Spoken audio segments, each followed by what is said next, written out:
Audio, creo que se escucha bien, ¿verdad? Sí, se escucha bien. Muy bien, qué gusto poder saludarles por acá. Amigos, ¿cómo están? A ver, vamos a compartir la transmisión. Eh, ¿Hay música de fondo? No, no, hay tema de copyright. Compartir, estamos en vivo. Vamos a compartirlo por WhatsApp. ¡Ey, ey, ey, ey, ey!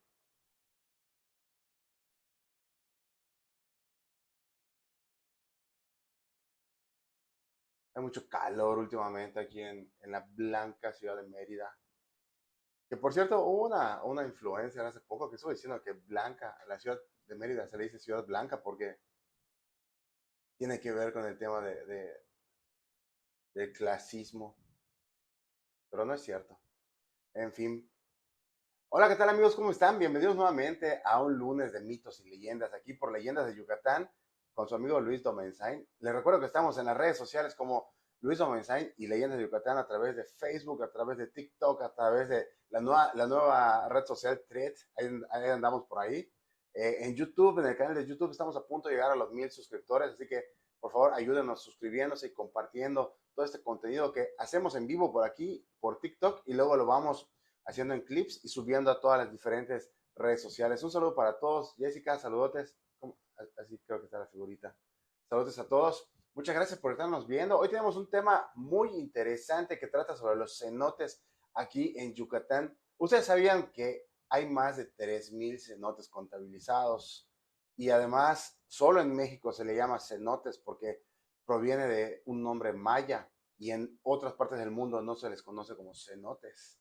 Muchas historias que contar sobre los cenotes aquí en Yucatán y sobre todo las leyendas para que aprendamos a cuidar esos lugares increíbles y únicos en todo el mundo.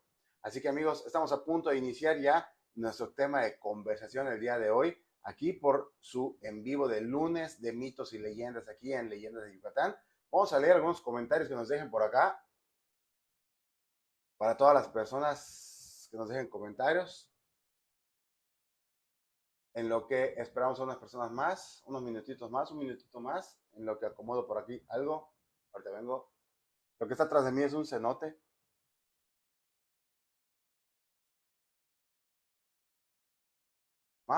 Saludos Joseph. Hola Joseph. Un saludote Joseph. Estás pendiente de la transmisión, ya te vi. Un saludo a todos, Rubén, Jessica, Joseph. Gracias por estar al pendiente de la transmisión. Y a todos nuestros amigos que nos ven alrededor del mundo de México y también de Yucatán. A todas las personas que nos siguen mirando a través de TikTok. Y pues les recuerdo que estamos en todas las redes sociales, en Facebook, en Instagram, en la nueva red social Thread, en todas las redes sociales. Un saludote, Damián. ¿Qué onda? ¿Cómo estás, Damián? Hasta Buxots, toda la gente que nos ve. Pues vamos ya a empezar a platicar sobre los cenotes. ¿Ustedes conocen los cenotes? Supongo que sí, los que viven acá en la península de Yucatán, porque es algo que desde chavito te van enseñando sobre los cenotes. Lo que ven a mi espalda es la parte de las piedras que están en los cenotes. Así que amigos, sean bienvenidos a esta transmisión más, como cada lunes, lunes de mitos y leyendas aquí por Leyendas de Yucatán con Luis Domenzain. Amigos, pues ya hemos leído algunos mensajes de saludos para todos ustedes y les agradezco muchísimo que sigan escribiendo a través de las demás redes sociales, dejando sus comentarios, algunos dejando sus leyendas de terror por ahí. Y apenas tengamos un poquito más de leyendas, pues vamos a empezar a contarlas según el tema del que estemos hablando. Hoy tenemos un tema muy especial sobre los cenotes. Vamos a platicarles qué son, para qué se utilizaron y para qué se utilizan hasta el día de hoy en la actualidad. Pero antes que nada, pues síganle dando ahí tap, tap, tap a la pantalla para que tengamos más corazones. Y si tienen oportunidad, compartan este en vivo para que llegue a más personas. Muchísimas gracias. Pero vamos a empezar a platicar qué es un cenote desde su creación. Hay muchas teorías, pero la principal y la más aceptada es que hace muchísimos miles de millones de años, cuando cae un meteorito a la Tierra, específicamente en la península que hoy se conoce como península de Yucatán, cae un meteorito que devasta todo, podríamos decir que todo el mundo y hace que los dinosaurios empiecen a morir poco a poco. Pero no todo es muerte por medio de los dinosaurios, también trajo algo de vida y trajo algunos minerales que en ese momento no existían en la Tierra o habían muy poquito en la Tierra, como el caso del iridio, que era muy poquito el que se encontraba en esta zona y al caer el meteorito, pues hace que, perdón, trae más minerales como el iridio y esto hace que la Tierra en donde cayó empieza a cambiar la morfología, creando esta situación de piedras como la que estamos viendo aquí arribita, que tiene muchos orificios y recuerda ese tipo de queso gruyere que tiene muchos huequitos por todos lados, muchos orificios. Así se convirtió la piedra que estaba acá en Yucatán, que se llama kárstica. La piedra kárstica es esta piedra que es erosionada por el agua y le forma muchos como venas a través de toda la piedra, creando así un conjunto de ríos subterráneos, por así llamarlo de una manera fácil, ¿no? Conjunto de ríos subterráneos, que quiere decir que el agua bajo la península de Yucatán se comunica por todas partes hasta llegar al área del mar. Bueno, esa es parte de cómo se creó el tema de los cenotes con las piedras kársticas aquí en Yucatán. Y esto, el meteorito vino a cambiar toda la morfología que había en la tierra del Mayap, donde los mayas iban a sustentarse. Bueno, después de eso, nos comentan actualmente que hay entre 3,000, 4,000, algunos dicen que 10,000, 30,000 cenotes contabilizados. Realmente es un tema de contabilizar cenotes, pero prácticamente en la zona, que ahorita les voy a platicar de qué se trata, el anillo de cenotes, donde tú prácticamente hagas un orificio, un pozo, vas a abrir un boquete y va a asomar un cenote prácticamente, porque son venas de los cenotes. Es decir, ahí cruza el agua bajo las piedras. Un saludote, Federico. Y pues ahí prácticamente en esta zona que se llama Anillo de Cenotes, que les explico, donde cae el meteorito específicamente y hace la devastación, se forma un círculo. Y este círculo forma el anillo donde alrededor se formaron o donde hay más cantidad de cenotes en el mundo, aquí en Yucatán, en la península de Yucatán, aquí en México. Entonces, quiere decir que alrededor de este anillo de cenotes que está en la península, que atraviesa desde Campeche, Yucatán y Quintana Roo, pues por aquí es donde pasan y donde hay más cenotes alrededor del mundo. Los mayas tenían un uso muy especial para estos lugares. Los mayas cuando llegan se dan cuenta que no hay donde tomar agua en la parte superficial, pero pues como ellos eran muy inteligentes y les gustaba investigar y explorar, descubren que bajo las piedras, a través de grutas y cuevas, existen toda esta agrupación el nombre correcto es grutas o cuevas inundadas. Pero los mayas, como son muy inteligentes y les gustaba todo ese tema de la mitología, le ponen un nombre, Sonot. Sonot en lengua maya traducida al español quiere decir pozo o abismo. Y pues hay muchas interpretaciones también de Sonot, pero es la que más se le da, como un abismo, como un orificio. Algunos dicen que es hasta un agujero con agua, Sonot, que proviene de la lengua maya. Entonces los mayas al darse cuenta que el agua era dulce, era agua que se podía beber y podían hacer diferentes actividades, pues deciden establecerse en diferentes puntos en la península de Yucatán, sustentándose de esa agua, pero que era subterránea. Y para eso los mayas empiezan a crear alrededor de los cenotes muchos mitos y leyendas que para ellos era la manera de cuidar a través de las generaciones, pasando de manera oral de las gentes más antiguas a los más jóvenes, cuidar el agua y cuidar los cenotes. Entonces, para ellos empezaron a crear diferentes leyendas, como las que vamos a platicar en un momento más. Así que espero que hayan entendido el concepto básico de qué es un cenote de los que se encuentran en la península de Yucatán. Y si no, pues aquí les repito, empieza cuando cae el meteorito hace 65 millones de años o más, que es el que acaba con los dinosaurios. Después de eso, la piedra cambia su morfología porque este meteorito traía diferentes minerales que fueron cambiando la morfología de las piedras, de las rocas, volviéndolas con muchos agujeros, como si fueran un queso gruyere. Ese quesito que tiene muchos agujeros, así quedó la piedra de la península de Yucatán, lo que la hace muy plana y con muchos agujeros. Esto hace que el agua se pueda filtrar de una manera más fácil y además es impermeable.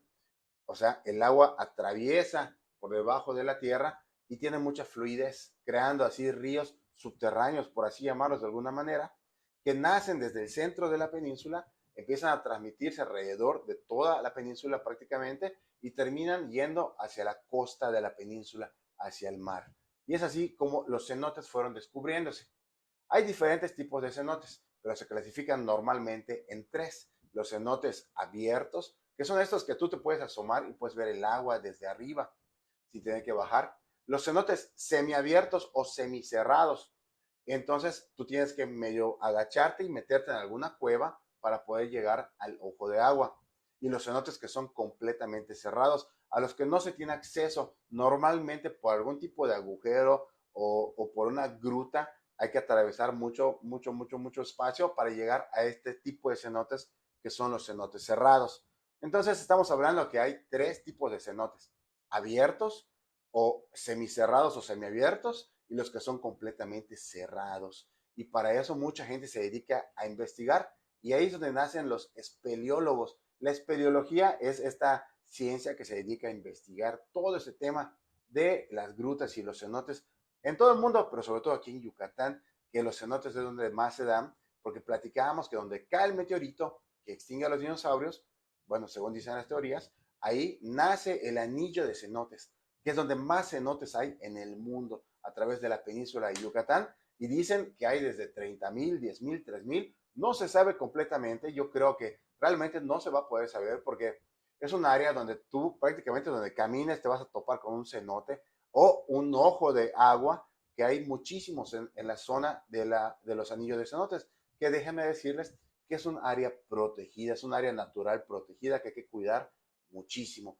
Y pues, ¿qué uso le daban los mayas a los cenotes? Hay muchísimas teorías, pero siempre les voy a dar mi punto de vista y les recuerdo, las teorías y las leyendas mayas se han ido variando un poco de generación en generación, y sobre todo son teorías porque lo que era realmente escrito, lo que los mayas creían y practicaban, fue destruido cuando llegan los españoles. Y en la época de la colonización, para los españoles todo lo que hacían los mayas, que no era venerar al dios de la cruz, pues era en contra de ellos y lo quemaban y destruían.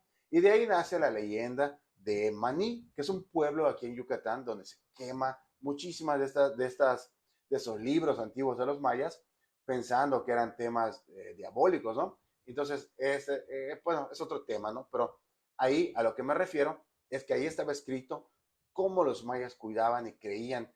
Actualmente, pues se han descubierto algunos libros y algunas creencias, sobre todo, que es muy importante, se han ido transmitiendo de generación en generación por medio de las leyendas. Y por eso es muy importante contar las leyendas, escucharlas de la gente grande y también poder compartirlas con las demás personas, aunque no sean de Yucatán, pero se pueden imaginar esta foto que tengo aquí atrás es un cenote que hace poquito me invitaron a conocer, que no está abierto al público y que está en próxima investigación. Para bajar es algo facilito, pero lo interesante de este cenote es que al momento que fue descubierto sucedió algo extraordinario que ahorita les voy a contar. Bueno, platicábamos qué uso les daban los mayas, pero antes de platicarles el uso que los mayas antiguos les daban a los cenotes, les invito a darle tap a la pantalla y a seguirnos en todas nuestras redes sociales. Les recuerdo que estamos en Facebook, estamos en Instagram, estamos en YouTube, a punto de llegar a los 1,000 seguidores para seguir contando más leyendas de Yucatán. Y obviamente estamos aquí en TikTok en los lunes de mitos y leyendas, aprendiendo un poquito más sobre la cultura maya para poder compartirla con las demás personas. Los cenotes fueron parte fundamental para el crecimiento de la cultura maya, tanto así que las ciudades más importantes siempre tenían 2, 3, hasta 4 o más cenotes, junto con las norias que los mayas hacían para tener agua. Para los mayas los cenotes eran sagrados. No podían bajar solo porque se les ocurría bajar. Para los mayas, el tema de los cenotes era muy sagrado y se ponía tanta consagración que solo podían bajar algunas personas elegidas, entre ellas los sacerdotes y los aspirantes a ser sacerdotes. Se han encontrado en diferentes grutas o cuevas inundadas, que son los cenotes, algunos vestigios de pinturas rupestres o pinturas de manos mayas, sobre todo. Y hay algunas teorías sobre esto. Tres son las más importantes. Pero para eso les voy a explicar cómo eran las pinturas que están dentro de los cenotes. Los mayas eran muy inteligentes, entonces con algún tipo de mineral, algún tipo de vegetales también, algunos dicen que hasta con sangre, hacían un tipo de pintura que perduraba por miles de años, que hasta el día de hoy se pueden ver. Entonces los mayas tenían dos tipos de pintura. Colocaban la mano sobre las paredes y luego por medio de, dicen los investigadores, de un hueso en forma de popote, por así decirlo, o pajilla, o algo similar, tomaban un poco de pintura con la boca o con la punta y luego lo soplaban y quitaban la mano. Y así quedaba el borde de la mano dibujada en la pared. Y el otro que hacían es que la palma de la mano la llenaban de pintura y la pegaban en las paredes. Estos dos tipos de pinturas se llaman pinturas en positivo y pinturas en negativo, que actualmente se pueden encontrar en muchas grutas y cenotes aquí en la península de Yucatán. Bueno, también los investigadores han encontrado señales de humo, pero ¿saben dónde? En las cuevas de los cenotes, en las cuevas inundadas de agua. Pero ¿cómo alguien puede hacer fuego dentro del agua? No es imposible. Bueno, pues resulta que hace muchísimos años el nivel del agua no era el mismo que tenemos ahorita. Entonces los mayas podían entrar caminando a estas cuevas o grutas que eran muy oscuras, por lo que tenían que hacer algún tipo de fuego y por eso quedaron marcadas algunas bóvedas que ahorita están inundadas y esa es la explicación que nos dan los espeleólogos muchas veces porque pues para nosotros no tienen respuesta tan fácil, ¿no? Otra utilidad que le daban los mayas es que bajaban a hacer ceremonias de sanación. Los mayas creían muchísimo, muchísimo en el tema de la sanación por medios naturales. Recordemos que ellos tenían estudiado muchísimo el tema de la medicina con plantas, de la medicina a través de las energías, de la medicina que te curaba por medio de rituales que hasta el día de hoy en algunos lugares aquí en Yucatán se siguen practicando y son algo buscados, sobre todo por turistas, porque lamentablemente la gente que muchas veces somos de acá o somos mexicanos, ya no creemos en todas estas historias, en estas curaciones y las dejamos como si fueran solo leyendas, cuando gente del extranjero de otras partes del mundo viene para investigarlas. Resulta que los mayas descubrieron que los cenotes tenían muchas propiedades curativas, ya sea por la arcilla que ahí se encontraba, por el agua sagrada que era el Sujuijá, que estaba ahí. Sujuijá quiere decir agua virgen o agua sagrada para los mayas, que era esta agua que no había sido tocada por ningún hombre, ni siquiera por los rayos del sol. Entonces esta agua era especial para ceremonias y ahí descendían personas que iban a ser curadas por medio de estas ceremonias que pues no sabemos realmente cómo se hacían de manera específica porque pues lamentablemente se perdió mucho de la información al momento que los españoles hicieron la conquista. Pero bueno, ese es otro tema para platicar después. También tenían algo muy especial los mayas en las cuevas y en los cenotes, que ahí guardaban muchas veces tesoros. Y cuando digo tesoros, me refiero a no tesoros metálicos como monedas, como oro.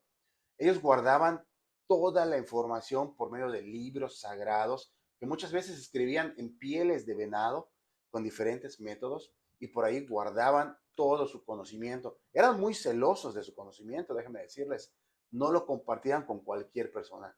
Eran personas especiales las que accedían a este conocimiento, que normalmente eran marcadas desde el nacimiento para ser algún tipo de sacerdote o emperador o rey. Entonces, escribían toda esta información y la guardaban en lugares específicos que solo podían ser descubiertos en fechas específicas del año, como los equinoccios o la luna llena. Una vez me contó un antiguo sacerdote maya en una cueva a la que tuve acceso que esperara a que saliera la luna llena y cuando la luna llena sale en un lugar que no hay iluminación, pues brilla mucho. Y cuando los rayos de la luna llena atraviesan las piedras, empiezan a formar marcas, casi, casi como si fuera una película de Hollywood, te empiezan a formar marcas en las paredes y en los pisos y te empiezan a marcar lugares específicos, porque resulta que los mayas acomodaban piedras para que la luz o la luz que vaya a ingresar de la luna, los rayos esos de la luna que vayan ingresando, vayan formando estas señales marcadas, pero ojo, solo cuando había equinoccio en la mañana o solo cuando había luna llena o en alguna fecha específica. Yo quedé impresionado cuando escuché esa historia, pero no la creí. porque dije, bueno, es muy raro que alguien hiciera eso. Y oh sorpresa, cuando bajé a una luna llena, a una de estas grutas, efectivamente, no puedo decir que se formaba un mapa como si fuera una película, pero sí se formaban proyecciones de lo que resplandecía la luna con algunas piedras, creando un juego de luz y sombra muy interesante, que tal vez no lo imaginamos, tal vez no sea tan cierta esta teoría, o tal vez sí. No lo sabemos, solo los mayas lo sabían. Y dicen que por ahí, cuando guardaban algún secreto en alguna de estas piedras, pues era la única manera de encontrarlos a la luz de la luna. Así como en Chichén Itzá se ve reflejado Kukulcán cuando desciende por medio del equinoccio y de la luz del sol, algo así hacían con la luna y las cuevas. Bueno, también comentan que sean sacrificios ahí los mayas, pero es un tema que está en controversia porque dicen que sí, dicen que no, hay muchas teorías y pues ese punto no lo vamos a tocar tanto porque no queremos hablar de sacrificios, más bien queremos hablar de los cenotes, de lo sagrado que eran para los mayas en toda su complejidad. Y de ahí partía algo muy especial. Los mayas tenían una cruz, mucho antes de la llegada de los españoles, los mayas tenían un signo que era una cruz cuadrada, o sea, los 4 puntos eran cuadrados, no como la cruz cristiana que tiene una patita más larga. Estos 4 puntos tienen significados, como platicamos en el video anterior, que son los bacabes, que son diferentes, podríamos decirle, sentidos de orientación y cada uno tiene un guardián y los bacabes pues tienen un significado muy especial que platicamos en el video anterior, pero hoy les voy a platicar que de esta cruz salía también la simbología de la ceiba sagrada para los mayas, que tenía, bueno, 3 significados especiales ante todo, ¿no? Aunque tenía muchísimos más.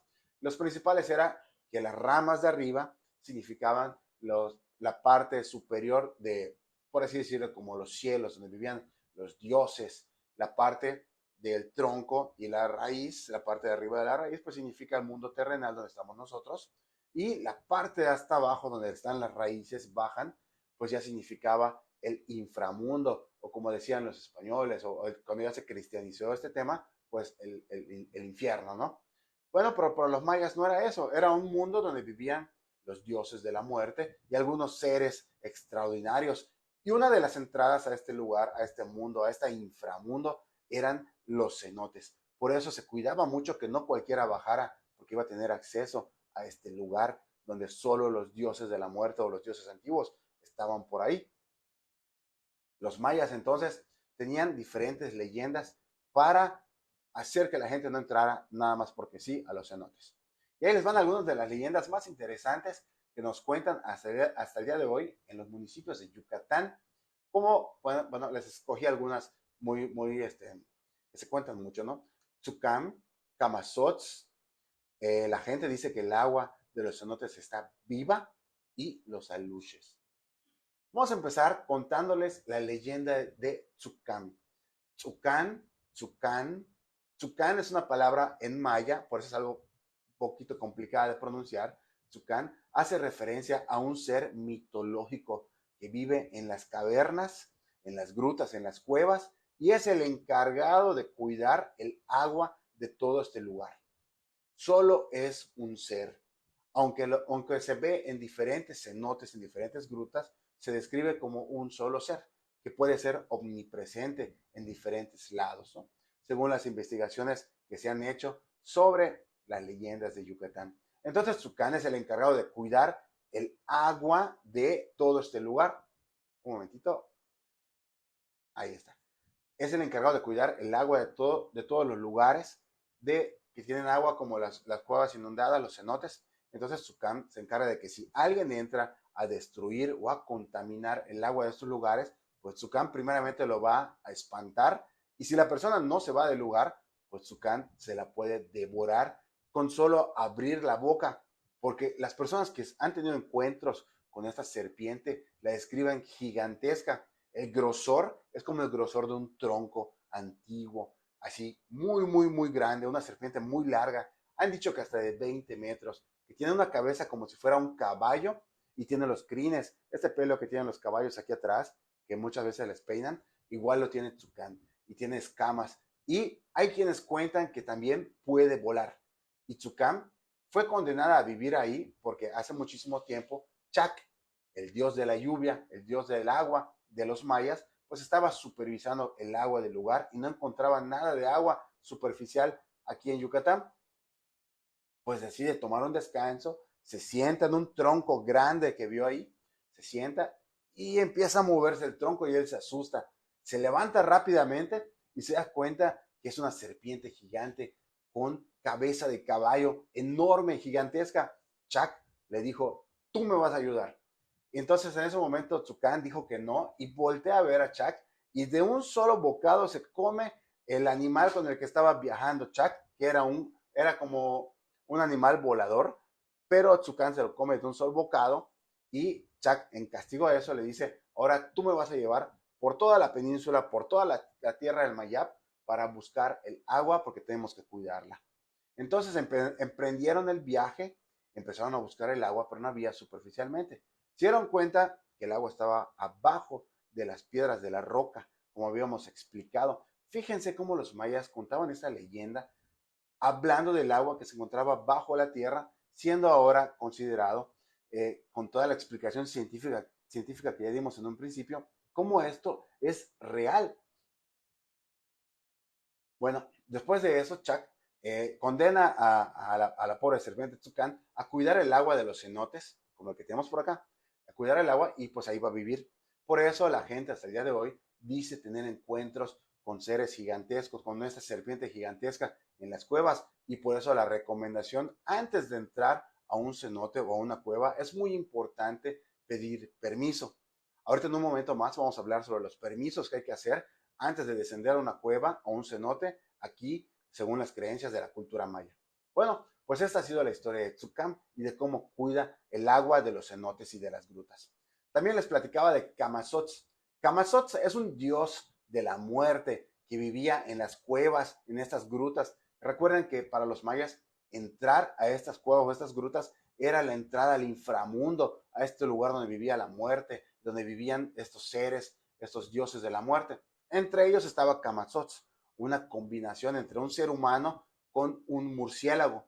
Sotz es murciélago en lengua maya y de ahí sale el nombre Camazotz, que es este ser que se dedica a comerse a los humanos que deciden entrar a las cuevas sin pedir el permiso adecuado, sin dejar ofrendas y siendo personas déspotas o malas que entran a las cuevas para esconderse o para hacer algún tipo de maldad.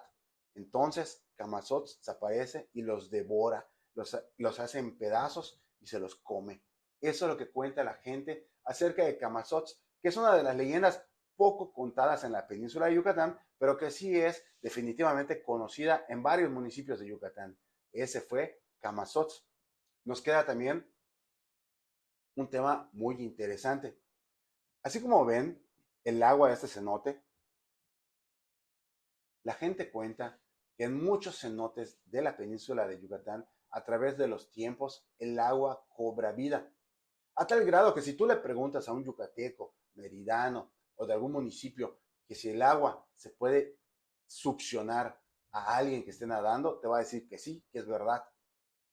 Que el agua va a tomar ofrenda de alguien porque no le han dado una ofrenda a los cuidadores del agua, entonces va a absorber a alguien como si fuera un remolino.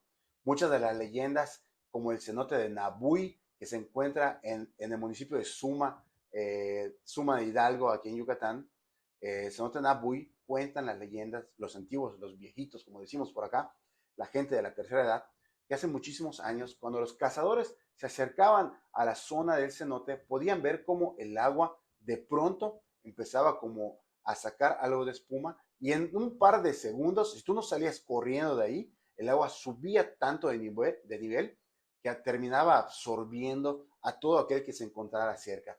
Por eso muchos animales, dicen los antiguos, que eran absorbidos por los cenotes y si la gente no tenía cuidado, debía también podía ser absorbida por esos cenotes. Entonces, la gente de este municipio cuenta que en este cenote Nabuy sucedió muchísimas veces donde el agua subió de nivel de pronto y la gente no hizo caso, se quedó ahí bañándose y desapareció todos. Obviamente, esta es una leyenda, es algo que está comprobado científicamente que no pasa, o que tiene una explicación más creíble, por así decirlo. No quiere decir que las leyendas no sean reales. Recuerden que las leyendas tienen parte de verdad y parte de ficción y nos sirven para dar una gran lección. Bueno, la lección es que debemos de cuidar el agua de los cenotes. Hay, recuerden que al principio les dije que los cenotes aquí en Yucatán están interconectados como si fueran venas de ríos subterráneos. Y los cenotes normalmente cuando son abiertos, recuerden que son tres tipos de cenotes: abiertos, semiabiertos y los que son completamente cerrados. Los que son abiertos quiere decir que la bóveda del cenote, la parte de arriba del cenote, ya colapsó, ya no existe. Solo están las paredes verticales del cenote. Entonces tú te paras y puedes ver el agua del cenote. Esos son los cenotes abiertos. Quiere decir que la bóveda colapsó por completo. Uno de los ejemplos más fáciles, se pueden buscarlo por ahí en internet, es el cenote sagrado de Chichén Itzá, que solo tiene paredes verticales, ya no tiene nada de bóveda, es decir, que es un cenote muy, muy antiguo. Por eso los mayas se lo tomaron muy especial, porque sabían de la antigüedad de este cenote. Los cenotes que son medianamente antiguos son los que aún conservan parte de su bóveda, que son estos semiabiertos o semicerrados. Entonces la bóveda se va haciendo más delgada, hasta que llega un punto y colapsa y empieza a abrirse. Y ahí es cuando descubren los cenotes. Bueno, ¿a qué iba todo esto? Que muchas de las piedras de las bóvedas son las que van colapsando y van cayendo en los que son las cuevas, las grutas o los cenotes. Y es por eso cuando cae una piedra muy grande de la bóveda, cae en un cenote, forma succión, porque la piedra cae y hace algo de succión, y esa succión se ve reflejada a través de las venas de los cenotes en otro punto en el que no se ve que haya caído nada, pero de pronto se forma como una corriente. No es que los cenotes tengan corrientes, eso es una realidad. El cenote no tiene corriente, pero sí se crean corrientes por medio de las bóvedas que van colapsando. Espero que me hayan entendido. No es hacer a un lado la leyenda, sino que sí, el agua por esa razón se cree que tiene vida, porque de algún momento a otro se mueve. Y me tocó ver en una exploración de un cenote nuevo, por así decir, en el sentido de que no había sido explorado por otras personas, cómo el agua cuando llegamos al lugar se estaba moviendo. Cuando te metes a una piscina, a un cenote a bañarte, tú puedes hacer así el agua y todas las ondas se ven reflejadas a todo alrededor. Bueno, pues cuando llegamos a este cenote no había nadie. Es un cenote que está cubierto, no había ningún acceso, solo uno que otro murciélago. Entonces cuando llegamos, todo el agua se estaba moviendo como si alguien acabara de meterse a nadar. Y fue impresionante porque de ahí es donde nacen las leyendas. Imagínense cómo los mayas, cuando llegaban a algún lugar y conocían un cenote y lo veían, y veían que el agua se movía sin que nadie lo moviera, pues ahí empezaban a nacer estas leyendas de los mayas. Y por eso comentan que los cenotes tienen vida. Y es verdad, porque además en los cenotes hay muchísima vida que hay que cuidar. Seres endémicos de los cenotes, como los peces ciegos. Hay anguilas ciegas. Y hay un montón de estos como camaroncitos también, que son blancos, que son cieguitos también, porque no les da la luz del sol y entonces tienen que adaptarse a la oscuridad plena. Y hablando de la oscuridad plena, antes de hablar de los aluches en los cenotes, pues también les quiero comentar que para el buceo, que es un tema muy interesante que quiero platicarles, el buceo que se practica en los cenotes es muy peligroso y lo deben de practicar solo personas que estén certificadas en buceo de cuevas y de cavernas. La diferencia es que las cavernas es cuando se meten los buzos y aún se logra ver algo de luz en la parte del agua, en la parte de arriba del agua se logra ver luz, esta luz que vemos por acá, la logran ver los buzos, pero cuando se meten a estas cuevas ya no entra la luz del sol y es completa oscuridad, por eso entran con equipo doble, con doble tanque, muchas lámparas especiales y es gente que ha sido intensamente certificada y tienen la línea de vida además porque han habido accidentes de que entran los buzos, se pierden o se les apaga la luz y ya no pueden encontrar la salida y pues se gasta el oxígeno. Y lamentablemente han pasado muchos de estos accidentes porque a veces va la gente que no está preparada para investigar estos lugares. Por eso no deben de entrar a las cuevas y a las cavernas sin conocimiento previo o sin un guía, sin la experiencia, porque es muy peligroso. Bueno, punto y aparte de eso, nos preguntaban sobre los peces ciegos. Sí, exactamente, los peces que viven, como platicábamos, en las cavernas y en las cuevas de las grutas inundadas o cenotes, son ciegos porque no da la luz del sol, entonces adaptan su organismo a estas condiciones de oscuridad, que se llama dama ciega y anguila yucateca. Son dos especies endémicas de los cenotes y están en conservación, se tienen que cuidar muchísimo porque su medio ambiente es muy vulnerable y vamos a platicar de esto. Tengo que contarles algo muy triste, pero que estamos a tiempo todavía de conservar los cenotes. El turismo en el área del anillo de cenotes ha crecido muchísimo, ha crecido exponencialmente a tal grado que se ha salido de control. Y esta es mi opinión. El turismo se ha salido de control en el área de cenotes de Yucatán. No hay normas, no hay leyes, no hay reglamentos específicos para los cenotes que son abiertos al turismo. Todo es muy general. Por eso los que son dueños, asociaciones, grupos o individuos que son dueños de cenotes que abren al público, muchas veces no tienen el conocimiento o no se dan el tiempo de conocer lo que puede provocar no cuidar el agua de los cenotes. Hay una pelea muy grande contra las megagranjas de diferentes animales aquí en Yucatán, porque se abrieron muchísimas. Hay más de 500 granjas porcícolas aquí en Yucatán y solo en este año se acaban de terminar de contabilizar en el 2023. O sea, todo ese tiempo para atrás no había ningún tipo de conciencia de cómo el agua se iba contaminando. Lamentablemente en muchos lugares pues el agua ya está contaminada a niveles que todavía pueden contrarrestarse, en otros ya muy elevados, pero que todavía pueden tener algo de salvación. Ya que voy, amigos, hay que cuidar el agua de los cenotes, esta preciosa agua cristalina que nos han regalado la naturaleza y los mayas nos la cuentan por medio de leyendas. Hay que cuidarla. Si ustedes visitan un cenote, primero que nada, recuerden ir a un cenote que tenga permisos para estar abierto.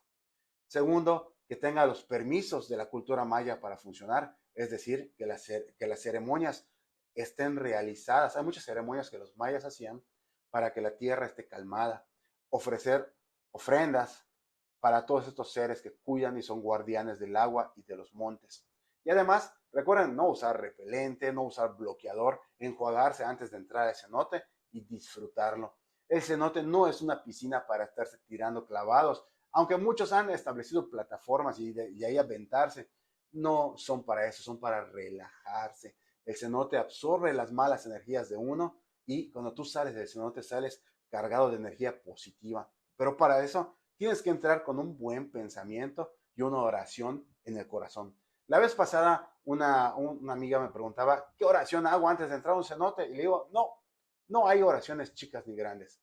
La oración que tú tienes que hacer es de agradecimiento, que estás en un lugar increíble de la naturaleza que te permite estar ahí tranquilo y disfrutar de esta agua maravillosa de los cenotes. Y es así como el turismo debe ser consciente para que se siga cuidando el agua de los cenotes, porque ya está contaminada, pero estamos a buen tiempo de que no siga avanzando la contaminación. Hay que cuidar muchísimo el agua de los cenotes como lo hacían los mayas. Y para eso nos dejaron leyendas como los guardianes de los cenotes, los terribles aluches. Los aluches son una leyenda que los mayas establecieron como guardianes de lugares específicos, muchas veces para cuidar la milpa. La milpa es este espacio de tierra dedicado al cultivo de los mayas, pero también estaban los aluches que cuidaban el agua de los cenotes o las grutas. Por eso hay gente que ha descendido al cenote muy incrédulos, pensando que no les va a pasar nada. Hacen y deshacen, hacen travesuras y empiezan a incitar a los aluches, diciendo que no existen y que no va a pasar nada, que tan solo son leyendas, de ahí nada más que cuenta la gente antigua, solo como turistas, ¿no? De pronto, de pronto unos turistas bajaron con sus llaves, sus celulares, con sus toallas y las envolvieron y las dejaron a un costado del cenote y se metieron a bañar. Relajaron, estuvieron tranquilos, estuvieron bebiendo antes de bajar, cosa que es algo irresponsable. tomar bebidas alcohólicas y luego bajar a un cenote. Entonces, terminaron, ¿no? Y a punto de irse se dan cuenta que las llaves de su vehículo ya no estaban junto a sus teléfonos y junto a sus toallas. Empezaron a buscar por todo el cenote, por todos lados, y no aparecieron las llaves de estos turistas. Decidieron irse en un vehículo aparte y dejaron su vehículo en lo que iban a buscar los duplicados de la llave. Bueno, pues pasaron unos días y hablan a la recepción diciendo por otro turista que había ido a ese cenote igual hace unos días, pero que había encontrado unas llaves de un carro que no eran de él en su mochila, lo que se le hacía muy raro porque él no las había tomado, más ni conocía de quién eran esas llaves. Cuando se hace el cruce de información, se dan cuenta que eran los mismos turistas que habían estado burlándose de los aluches que no existían. ¿Cómo se explican que las llaves aparecieron en la mochila de otro turista que ni siquiera era de Yucatán? Estaba a punto de irse y por esa conciencia de que las llaves no eran de él, decidió avisar a la recepción para devolver las llaves. Ya habían pasado 2 días aproximadamente. Entonces, ahí nos dejan una gran lección que debemos de cuidar, preservar y conocer la cultura maya y las leyendas, que estas nos dan lecciones grandemente. Lo impresionante para mí fue que cuando la persona llegó con las llaves ya para llevarse su vehículo, llegó con un puño de caramelos, de dulces, y me dijo, a mí me dijo, ¿puedo bajar? Necesito pedir disculpas. Entonces esta persona desciende otra vez al cenote con una cara distinta, ya pensando a lo mejor en lo que había sucedido, sin explicación alguna, pone las ofrendas que eran para él, estos caramelos, junto a una roca, sin la envoltura obviamente por el plástico, solo el caramelo, y empieza a hablar. Yo estaba a unos metros de él y no quise interrumpir, porque vi que lo estaba haciendo con mucha devoción. Empieza a decir que lo disculpen por lo que había hecho, por lo que había dicho, y que a partir de ese momento sí creía en estas situaciones sin explicación. Entonces, termina de platicar, se sale y se va, y no lo volvimos a ver. Pero bueno, esa fue una gran lección que le dejó a una persona ajena el tema de los aluches en los cenotes de Yucatán, según cuentan las leyendas. Amigos, estamos llegando a la parte final de esta transmisión en vivo y les recuerdo que estamos en todas las redes sociales como Leyendas de Yucatán por Luis Domenzain. Estamos en Instagram, estamos en YouTube, estamos en Facebook, obviamente estamos en TikTok haciendo transmisiones en vivo todos los lunes a las 9 de la noche para platicar sobre las leyendas de Yucatán y algunos temas muy interesantes. Atrás de mí, uno de los cenotes que hace poquito tuve la oportunidad de conocer y de bajar para verlos, porque aquí les decía que sucedió algo muy interesante. Cuando el dueño descubre, se abre la bóveda del cenote y baja por primera vez y ve esta agua impresionante, dice, me tengo que meter, es un agua increíble y está bajita, tendrá como unos 50 centímetros de profundidad. Entonces se cambia, se mete y empieza a nadar por la zona de por acá y dice que empieza a sentir algo extraño, esa sensación de que alguien te está viendo pero no ves a nadie, ¿no? Siguió remojándose un poquito y disfrutando esta maravilla de cenote y de pronto, cuando voltea a un costado, ustedes toman la decisión si lo creen o no. Él dice que vio como si fuera un niño de unos 6 años, pero lo que le asustó muchísimo y lo dejó en shock fue que tenía todo el cuerpo y la cara llena de pelos, como si fuera un ser, como un gato, más o menos, pero del tamaño de un niño, con la cara como de una persona anciana, pero toda cubierta de pelos. Se le quedó viendo y él estaba viendo fijamente. Reaccionó rápido porque tenía su teléfono cerca de él, sin dejar de verlo, activa el video y logra tomar un video y una foto. Increíbles. No las quiere mostrar, no las quiso mostrar porque temor. Cuando te suceden este tipo de cosas, lo primero que te pasa por la mente es, nadie me va a creer. Aunque yo tenga un video en 4K, aunque yo tenga una foto con alta definición, nadie me va a creer. Entonces, él decide pues guardárselas para sí mismo. Me contó esta historia porque me invitó a descender y a conocer el lugar. Y es algo increíble. Tampoco a mí me mostró las fotos. No es que yo no lo crea, sí le creo, porque he tenido experiencias con estos seres. Y de verdad, hay cosas que pasan en el Mayab que no tienen explicación. Amigos, estamos ya en la última parte donde quiero establecer, donde quiero más que nada platicarles un tema actual sobre los cenotes, las megagranjas, el turismo y la contaminación. Déjenme decirles que México por primera vez en muchísimos años, se acaba de hacer, déjenme les leo cómo es el nombre, Dictamen Diagnóstico Ambiental de la Actividad Porcícola de Yucatán. ¿Qué quiere decir esto? Es el primer paso que se hace para determinar qué tan contaminantes son las megagranjas que se establecen o que se quieren establecer en puntos donde están estos lugares preciosos con el agua cristalina. Se ha llegado a la finalidad, a determinar con este diagnóstico que salió, si no me equivoco, en el 2023, en marzo del 2023, hace poquito, donde dice que sí, hay contaminación en los cenotes, que sí, las megagranjas están contaminando y que sí, hay megagranjas que tienen más cerditos que los habitantes del pueblo. Y un ejemplo claro es Jomún, donde se planeaban meter 49,000 cerdos en la megagranja y Jomún solo tiene 9,000 habitantes. Fíjense la cantidad de cerdos y la cantidad de habitantes, la cantidad de contaminación, y también se ha establecido en este dictamen que las plantas de tratamiento que están establecidas en estos lugares no son eficaces por el tipo de suelo que existe en Yucatán, que es el suelo kárstico, que es como un queso gruyere que platicábamos con muchos huequitos que permite que el agua fluya prácticamente directo al manto acuático, acuífero. Entonces, toda la contaminación pues prácticamente baja directamente a esta agua cristalina que vemos. Por eso es muy importante continuar platicando, conociendo las leyendas de Yucatán y todo este tema de la contaminación del agua, cómo podemos cuidarla y cómo cuidar los cenotes. Amigos, hemos llegado a la parte final de este en vivo. Les agradezco muchísimo que hayan estado por aquí todo el tiempo. No puedo ver aquí en TikTok cuánto tiempo llevo, pero pues creo que ya ha sido suficiente. Hemos platicado muchísimo, el tema es súper extenso, hay muchísimo que platicar. Bueno, y en lo que me voy